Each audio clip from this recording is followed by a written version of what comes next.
আসসালামু আলাইকুম রহমতুল্লাহ। আমরা এই ভিডিওতে দেখব যে একটা জিমেইলের বুকমার্কগুলো অন্য একটা জিমেইলে কিভাবে নেবেন। আমরা কিছু স্মার্ট কাজ শিখব এই ভিডিওতে, যেমন আমি এখানে আপনাদেরকে একটু দেখাই। ধরুন আমরা গুরুত্বপূর্ণ কিছু ওয়েবসাইট অনেক সময় ভিজিট করি, যেমন ধরেন উদাহরণ দিচ্ছি, আমি ভিজিট করলাম রকমারি। তো যেমন এই রকমারি ওয়েবসাইটটা আসলে ধরেন এই ওয়েবসাইটটা আমার প্রয়োজন, আমি পরবর্তীতে এই ওয়েবসাইটে ব্যবহার করব, সেক্ষেত্রে ওয়েবসাইট তার খাতায় লিখে রাখবো না, এই অ্যাড্রেসটা তার খাতায় লিখে রাখবেন না। সেক্ষেত্রে আমরা কিন্তু এখানে ক্লিক করে আমরা কিন্তু এটাকে বুকমার্কস বারে এটা কিন্তু বুকমার্ক করি, এটা আমরা অনেকে জানি। তো আমি এখানে বুকমার্ক করলাম, দেখেন এই যে এখানে বুকমার্ক হিসেবে চলে আসলো, এটা এখানে থাকবে, সেভ করা থাকবে। তো ধরুন আপনি এরকম কাজ করেন, আপনার অনেকগুলো লিঙ্ক আপনি সেভ করে রেখেছেন। যেমন আমি আপনাদেরকে একটু যদি দেখাই, যেমন ধরেন আমি এই ট্যাবটাতে দেখাই ফ্রি সোর্স। দেখেন এখানে কিন্তু আমি ফ্রি সোর্স, অনেকগুলো ফ্রি সোর্সের, যেমন যে বিভিন্ন ধরনের ছবি, তারপরে ভিডিও, এখান থেকে আপনি অনেকগুলো ছবি ভিডিও ডাউনলোড করতে পারেন। এই সোর্সগুলো আমি, এই সোর্সের লিঙ্কগুলো কিন্তু আমি এখানে কপি করে রেখেছি। এরকম কাজ করার সময় এভাবে কপি করে রাখবেন, কাজটা অনেক সহজ হবে।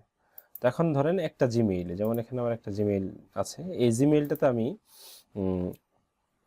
এই বুকমার্কগুলো কপি করেছি। এখন আপনি চাচ্ছেন যে এই বুকমার্কগুলো সেম বুকমার্কগুলো আপনার অন্য একটা জিমেইল আপনি নেবেন, অনেক সময় কিন্তু এরকম প্রয়োজন হয়। তো সেক্ষেত্রে কিভাবে নেবেন? তো দুইভাবে নেওয়া যায়।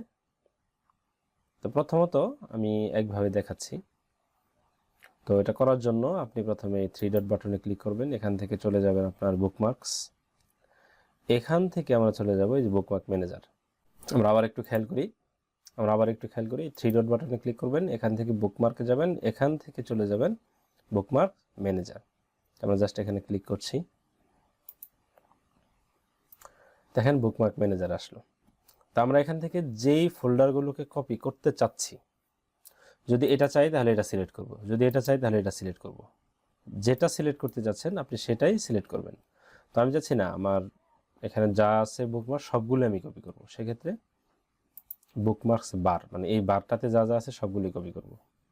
ক্লিক করলাম, ক্লিক করার পর আবার থ্রি ডট বাটনে ক্লিক করলাম, এখান থেকে দেখেন এক্সপোর্ট, মানে এটাকে আমি এক্সপোর্ট করতে চাচ্ছি, তাহলে আমি এক্সপোর্ট বুকমার্কস ক্লিক করলাম।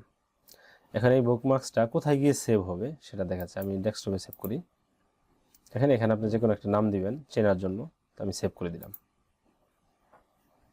এখন আমি একটু মিনিমাইজ করি, এখন দেখেন এই যে এই বুকমার্কটা এখানে সেভ হয়ে আছে।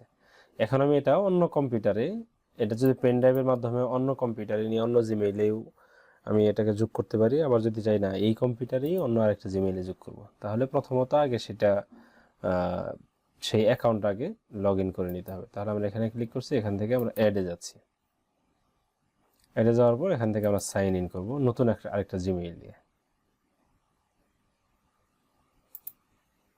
আমরা নতুন একটা জিমেইল লিখছি,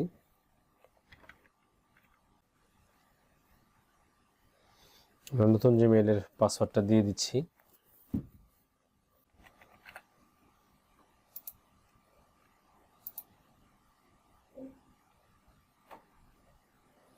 আমরা পাসওয়ার্ডটা দিয়ে দিলাম, এখন ভেরিফিকেশন কোড চাচ্ছে, এগুলো আপনারা জানেন।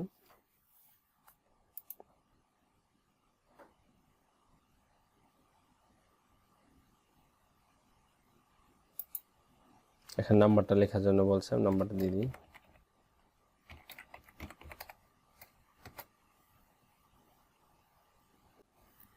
কোডটা দিয়ে দিচ্ছি,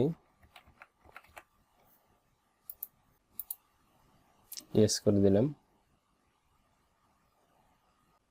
আমরা এখানে এভাবেই রাখছি। তো দেখেন এটা কিন্তু লগ ইন হয়ে গেল। তো এখন আমি চাচ্ছি যে সেই বুকমার্কগুলো, এই যে বুকমার্কগুলো আছে, এই বুকমার্কগুলো আমি এই জিমেইলে নিয়ে আসবো। তখন আগে যে আমরা সেভ করে রেখেছি সেটা তো স্মরণ আছে, সেখান থেকে আমরা এখানে এক্সপোর্ট করব, ইম্পোর্ট করব। আমরা থ্রি ডট বাটনে ক্লিক করলাম, এখান থেকে আবার সেই আগের মতো বুকমার্কে চলে গেলাম, বুকমার্ক থেকে বুকমার্ক ম্যানেজারে চলে গেলাম, বুকমার্কস বার, আমরা এখানেই ইম্পোর্ট করতে যাচ্ছি, আবার থ্রি ডটে চলে গেলাম। এখান থেকে এখন আমরা ইম্পোর্ট করব। আগে এক্সপোর্ট করেছিলাম, এখন ইম্পোর্ট করব। ইম্পোর্টে ক্লিক করলাম। এখান থেকে আমরা যেখানে সেভ করে রেখেছিলাম, এই যে এটা সিলেক্ট করে আমরা ওপেনে দিলাম। দেখেন এই যে চলে এসেছে, ঠিক আছে। এখন দেখেন এই যে এখানে কিন্তু চলে এসেছে।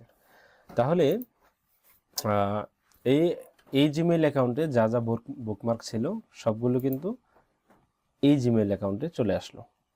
অনেক সময় এটা করার প্রয়োজন পড়ে, এই জন্য আপনাদেরকে দেখিয়ে দিলাম। তো আশা করছি আপনাদের কাজে লাগবে।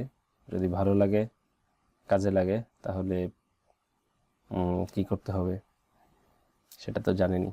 আসসালামু আলাইকুম রহমতুল্লাহ।